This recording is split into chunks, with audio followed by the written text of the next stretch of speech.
नमस्कार दोस्तों, आज मैं आपको एक ऐसी कंपनी के बारे में बताने जा रहा हूँ जो पोटेंशियल रखती है कि मल्टीफोल्ड हो जाएगी बाय 2029। ये एक पीएसयू स्टॉक है और मैं आपको इसके चार्ट के तरफ थोड़ा सा नज़र दिखाता हूँ। आप देखिए, इसको समझने की कोशिश कीजिए। इसमें इसका टॉप देखिए 57, लगभग 5700 मान के चलिए। 5700 का इसने टॉप लगाया था। उससे पहले आप इसकी रैली एक बार देखिए। ये जब एक गति पकड़ता है ना तो ये रुकता नहीं है। 336 से 563, फिर इसने एक बार ब्रेकआउट दिया था 2021 में। 567 जब क्रॉस हुआ, इसके और इसके बीच का डिफरेंस देखिए। ये है मार्च मार्च का, और ये जब इसने ब्रेकआउट दिया वो है अगस्त का। मतलब लगभग 5-6 महीने के बाद जब इसने ब्रेकआउट दिया तो ये सीधा 580 से 700 की रेंज में चला गया। फिर काफ़ी टाइम इसने कंसोलिडेशन में बिताया है। यहाँ पे लगा लीजिए सितंबर 2021 से लेकर ऑलमोस्ट अप्रैल 2022। तो अक्टूबर, नवंबर, दिसंबर, 3, 4, 5, 6, फिर से 6-7 महीने के बाद जब इसने ब्रेकआउट दिया है तो आप लगाइए 756 से 900, और फिर 900 से 1300। मतलब नॉन स्टॉप रैली रही है ये इसकी। फिर एक आप कह सकते हैं ये कंसोलिडेशन जोन आया है इसका, जिसमें इसने लगभग समय बिता दिया दिसंबर 2022 से लेकर अप्रैल 2023। फिर से 5 महीने का गैप, और ये 5 महीने के बाद जब इसने 1460 का तोड़ा है, ब्रेकआउट दिया है, ये गया सीधा 1900 पे।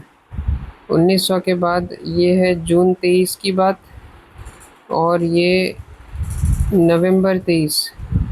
मतलब लगभग फिर से 5-6 महीने के बाद जब इसने ब्रेकआउट दिया है तो 2000 को ब्रेकआउट देकर ये सीधा गया है 5600 पे। तो आप लगाइए अब ये आ गया हमारे बाइंग जोन में। तो अब इसका कंसोलिडेशन का पीरियड चल रहा है फिर से।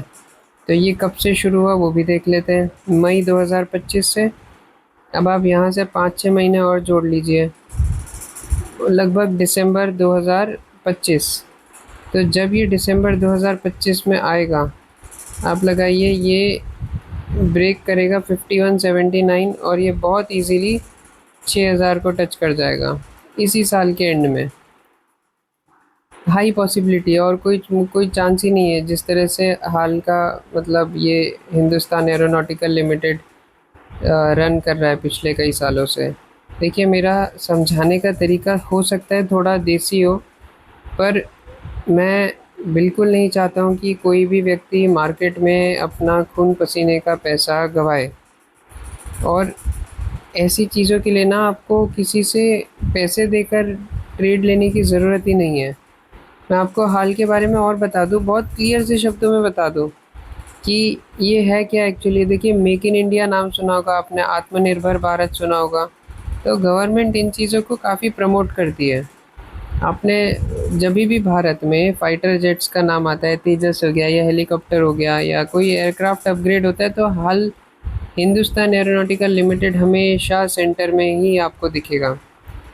ये ना इसकी इसकी जो ऑर्डर बुक होती है, भाई साहब 80,000 करोड़ से ज़्यादा की तो इसकी ऑर्डर बुक है, जिसमें तेजस, MK-A1 हेलीकॉप्टर इंजन सब शामिल है। आप लगा लीजिए इंडियन एयरफोर्स, नेवी, ये सब इसकी डिमांड कर रहे हैं। और सबसे बढ़िया बात इसमें ये है कि ये डेप्थ फ्री है। कंपनी पे कोई कर्जा ही नहीं है। इसको ऑर्डर्स आते हैं, ये बना के देते हैं। और जैसे जैसे जियोपॉलिटिकल टेंशन्स बढ़ेंगी ना, देखिए, मैं चाहता नहीं हूँ कि मैं लड़ाई के फेवर में बिल्कुल नहीं हूँ, कभी भी नहीं। उससे दोनों का ही नुकसान होता है, लड़ने वाले का और लड़ाई करने वाले का। तो बट फिर भी जियोपॉलिटिकल टेंशन्स होते हैं तो इसमें एक्सपोर्ट बढ़ता है और उसमें हाल की ग्रोथ तय है। दूसरा, नए डेवलपमेंट्स हम देख रहे हैं आजकल की। चीन 5th जनरेशन एयरक्राफ्ट्स और वो सब बना के बैठा है, लेकिन आपको शायद नहीं पता है कि तेजस MK2 AMCA 5th generation fighter है, LUH है और UAV प्रोजेक्ट्स उस पर ऑलरेडी ये काम कर रहे हैं।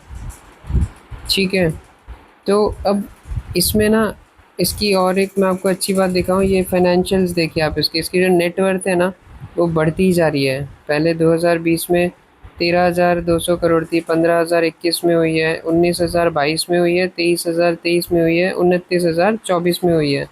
अब जाहिर सी बात है 34,000 2025 में हो जाएगी और उसके बाद 40,000 2026 में हो जाएगी। मैं आपको बता रहा हूँ 2029 तक ये कंपनी मल्टीफोल्ड कर जाएगी। मतलब आज जो शेयर का भाव 4800 है, ये 8,000 हो जाना चाहिए 2029 तक। तो इसमें अब ध्यान देने वाली बात क्या है, आप यूँ समझिए कि जो गवर्नमेंट है ना, ये ऐसी चीज़ों की पॉलिसीज़ में जब चेंज लाते हैं तो स्टॉक प्राइसेस में भी वेरिएशन आ सकता है। दूसरी बात, ये डिपेंडेंसी है इसमें, इंडियन डिफेंस का जो बजट आता है ना हर साल, तो उस पर ये काफ़ी डिपेंड भी करता है। बट आप निश्चिंत रहिए, अगले 2-3 सालों तक तो अच्छा ही बजट आना है और हम 2029 के बाद देख भी नहीं रहे इसको। क्या पता वहाँ तब तक कोई और बहुत बढ़िया आ जाए, प्राइवेट सेक्टर कूद जाए इस सेक्टर में, तो इसके लिए और बढ़िया ही रहेगा। डन। तो आज मुझे हिंदुस्तान एरोनॉटिकल के बारे में ही बताना था। बहुत बढ़िया स्टॉक है लॉन्ग टर्म के लिए। इसकी मैं ऑल टाइम रैली देखूं तो ये लगाइए 550 से चलता चलता कुछ 5,000 के ऊपर आ गया है और फिर इसने हमें बाइंग जोन दिखाया है 4800 की रेंज में आ जाए तो आप इमेजिन कीजिए। अच्छा, मैं आपको मेरा ही दिखा दूं तो मैंने भी 40 शेयर लेकर रखे थे, इसमें 12,000 का मुझे ग्रोथ दिख रहा है। इसको मैं ना अलग तरीके से मैं इसमें इंक्रीज़ करता हूँ, ये मैंने एक बारी में नहीं डाला हुआ है। मैं इसको खुद के लिए एक SIP की तरह देखता हूँ, मैं इसमें मंथली इन्वेस्ट करता हूँ। तो अभी मुझे 12,000 का रिटर्न है, बट मैं डेफिनेटली अगले साल फिर से हाल पे कोई नया वीडियो बनाऊँगा, तब आपको दिखाऊँगा इसके बारे में। आपको एक और चीज़ दिखाऊँ, इसकी मार्केट कैपिटल 3,25,00,000 की है, जो कि बहुत ज़्यादा होती है, बहुत ज़्यादा एक्सट्रीम ह्यूज है ये।